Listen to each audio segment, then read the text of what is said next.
Guys welcome back to Ravi creative junction. तो friends, pension भोगियों के लिए अच्छी खबर। कर्मचारी भविष्य निधि संगठन की तरफ से आपको बता दें कि ईपीएस पेंशन हाइक 1000 से 7500 रुपये हो जाएगी। ईपीएस पेंशन सरकार से क्या बोला पार्लियामेंट पैनल, पूरी जानकारी क्या है मैं बताऊंगा। लेकिन उससे पहले अगर आप मेरे चैनल पर पहली बार है, अब तक अपने मेरे चैनल को सब्सक्राइब नहीं किया है तो प्लीज चैनल को सब्सक्राइब कीजिए और बेल आइकन प्रेस करना, ताकि जो भी ऐसे लेटेस्ट अपडेट हो सबसे पहले नोटिफिकेशन आपको प्राप्त। वीडियो को बिना देर के शुरू करते और आपको बता दें कि ईपीएस पेंशन जो है हाइक संसद की एक अस्थायी समिति चाहती है कि लेबर मिनिस्ट्री द्वारा यह मूल्यांकन प्रक्रिया 2025 के अंत तक पूरी हो जाए, ताकि ईपीएस के तहत जो है 1000 रुपये की न्यूनतम पेंशन राशि बढ़ाई जा सके। आपको बता दें कि ईपीएस पेंशन जो हाइक है वो ईपीएस के तहत न्यूनतम पेंशन में बढ़ोतरी की मांग कर रहे पेंशन भोगियों के लिए अच्छी खबर है। ट्रेड यूनियन और पेंशन भोगी द्वारा लंबे समय से की जा रही है डिमांड पर अब सरकार भी एक्शन में दिख रही। संसद की एक अस्थायी समिति ने श्रम मंत्रालय से एक निश्चित समय सीमा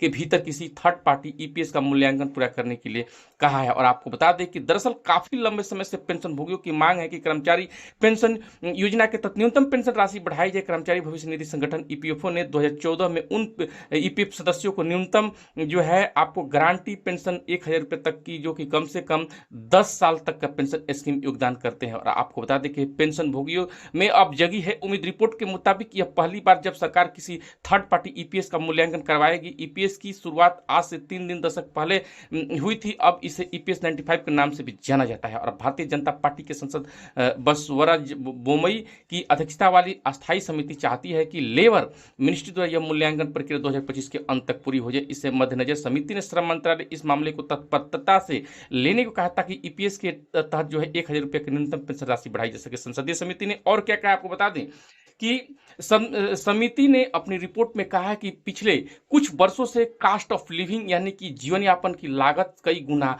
बढ़ गई है। यानी कि बता दूं कि महंगाई कई गुना बढ़ गई है, लेकिन पेंशन राशि वही का वही है। ईपीएस की शुरुआत 1995 में हुई थी। इस स्कीम का मकसद कर्मचारियों को रिटायरमेंट के बाद एक निश्चित इनकम सुनिश्चित कराना। संसद की अस्थायी समिति ने अपनी रिपोर्ट में कहा है कि 30 साल तक ईपीएस किसी थर्ड पार्टी द्वारा इसका मूल्यांकन किया जा रहा है। समिति यह अनुशंसा करती है कि यह मूल्यांकन एक निश्चित समय सीमा यानी कि 2025 के अंत तक पूरी किया जानी चाहिए। इसके बाद मंत्रालय ने समिति को बताया कि थर्ड पार्टी की समीक्षा प्रक्रिया अनुरोध प्रस्ताव और आरपीएफ के माध्यम से शुरू की गई है। वर्तमान में काम चल रहे। साथ में मंत्रालय ने समिति को यह भी बताया कि इस तरह की कोई समीक्षा पहले भी नहीं की गई थी।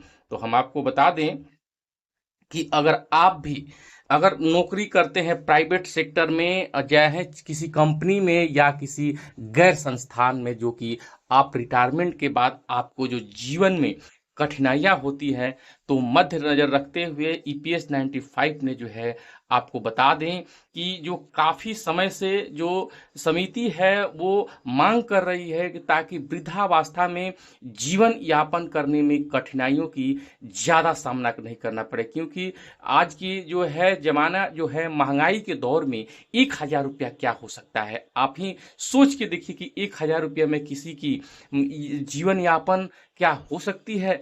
तो ये राशि जो है बहुत कम है और इसको जो है प्रस्ताव में जो है बढ़ाकर 7500 मिनिमम किया गया है, ताकि एक बेसिक जिंदगी लोग जो है बुढ़ापे में रिटायरमेंट के बाद जो है शांति से जी सके। अपनी दवाई को जो है अपनी पत्नी की जो है मेडिकल दिखा सके और अच्छे से खा पी सके, ताकि किसी कठिनाई। क्योंकि रिटायरमेंट के बाद जो है आपको हम बता दें कि रिटायरमेंट के बाद जो है इनकम की आमदनी की स्रोत कम हो जाती है। तो ईपीएस के जो है ईपीएस 95 पेंशन के बढ़ाने के बारे में आपका क्या राय है, कमेंट करके जरूर बताइएगा। जय हिंद।